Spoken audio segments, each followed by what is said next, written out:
Hello and welcome to episode 100 of my Working with Todoist series. And what 100 episodes it's been.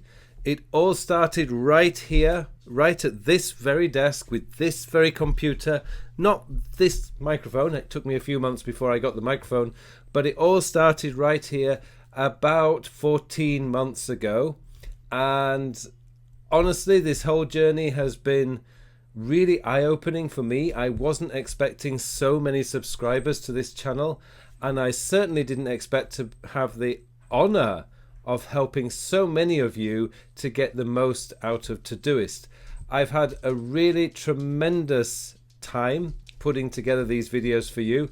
I've learned so much about video production. I'm still learning, and I'm hoping at the next 100 episodes you're going to see a vast improvement in the quality of the videos and in the material that I put out there.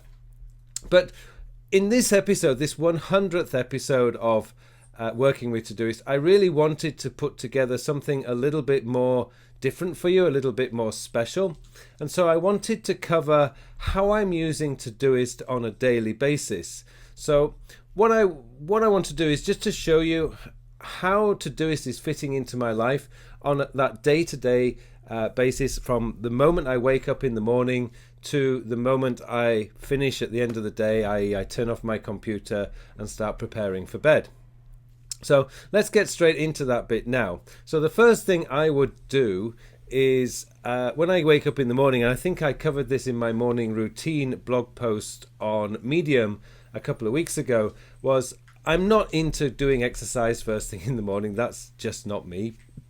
But what I like to do is I like to come through into this room with my cup of coffee.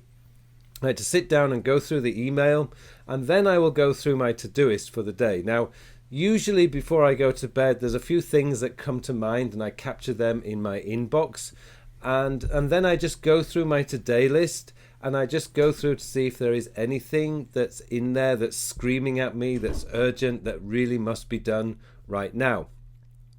Once I've done that, I will head out into the shower and get changed and brush my teeth and all the other stuff and get my coat on, because right now we're in the middle of winter. Oh, well, we're coming to the end of winter.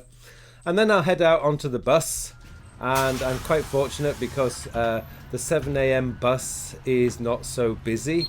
So I head out on the bus, go down towards the subway station, and then I'm going to be getting onto the train. The Outer Circle Line train headed for Countdown Station is approaching.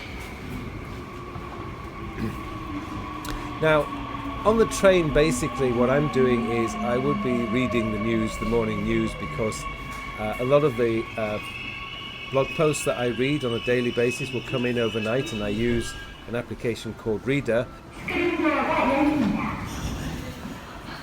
And again, for those of you who follow me on Medium, this week I've actually posted all the applications I use to be more productive on my Medium blog post, and I'll put a link to that in the comments or the notes section below.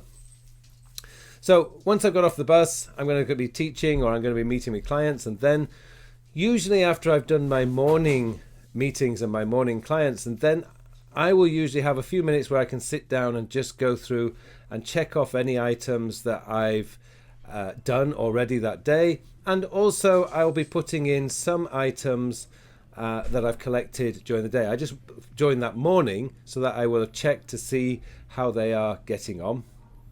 And then throughout the day, I'm going to be checking off tasks and doing little bits on the computer, writing, and so on and so forth.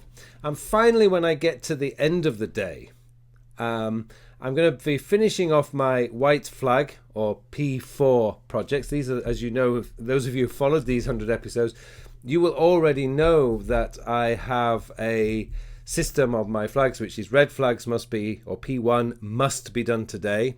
The orange flags or P2 are my morning tasks.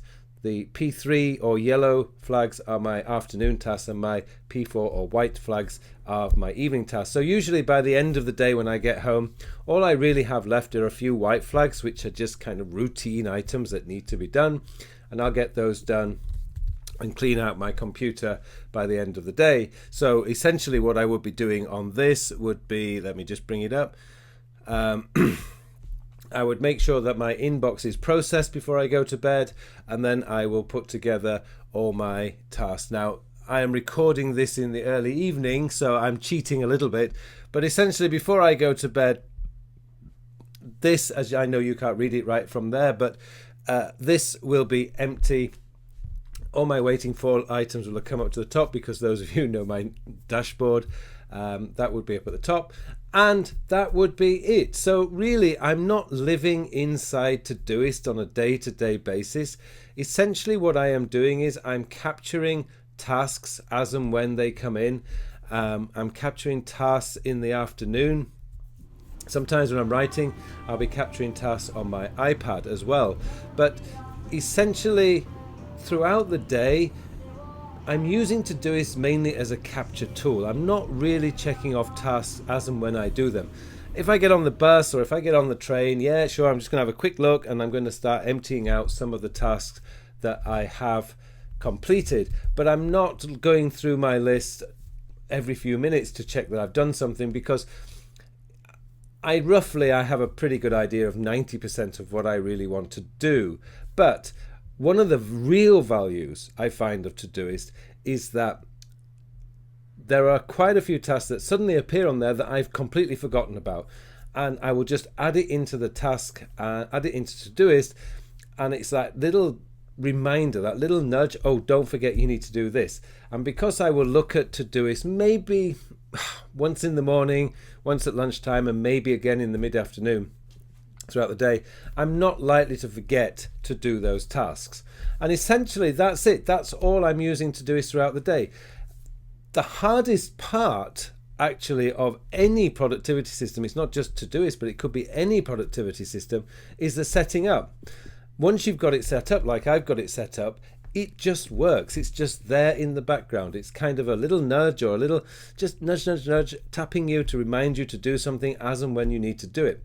And because I completely trust Todoist to be collecting my stuff, and it is, as I'm using it as a capture tool, the trust that's developed over the 2.5-3 years that I've been using Todoist now, it means that once I've got it into Todoist, I forget about it. I don't need to remember it, because I know that my system and the habits that I have, I am going to see that again before I go to bed, or at least I'm going to see it again in the early afternoon, and perhaps again in the early evening.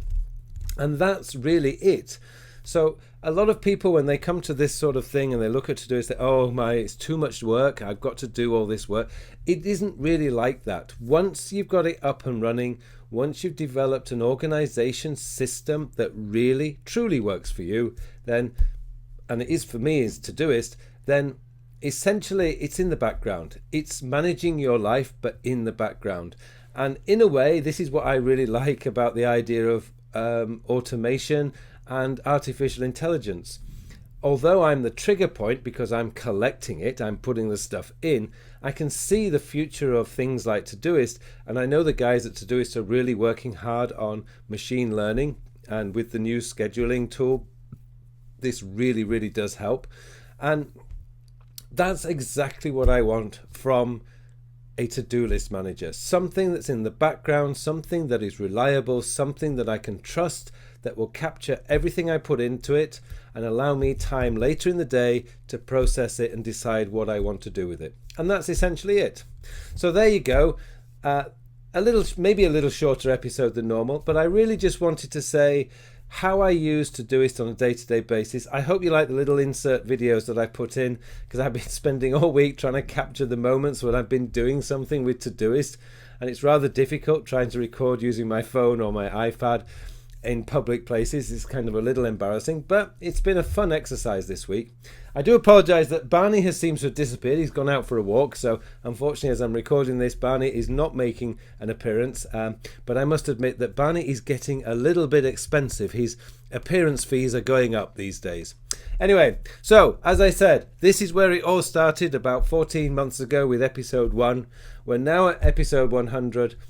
Or for all you guys who've subscribed to this channel, have watched the videos, and for all of you who've added comments and asked questions, I really, really mean it. Thank you so much for all that you've done to keep me motivated, to keep me going, and to make this whole exercise worthwhile.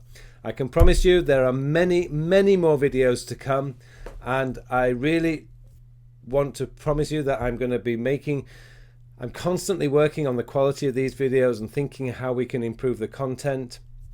So hopefully over the next 100 episodes, you'll see some changes, some improvements into the quality and the content. Okay, well, thank you very much for watching this episode. I hope seeing how I use Todoist on a day-to-day basis, hopefully it'll give you some idea of how Todoist, once you really get it working for you, can work for yourself. And once again, I hope you'll join me for the next 100 episodes as we go through this next maybe 14, 15 months or so. So once again, thank you very much for watching, and I hope you all have an incredibly productive week.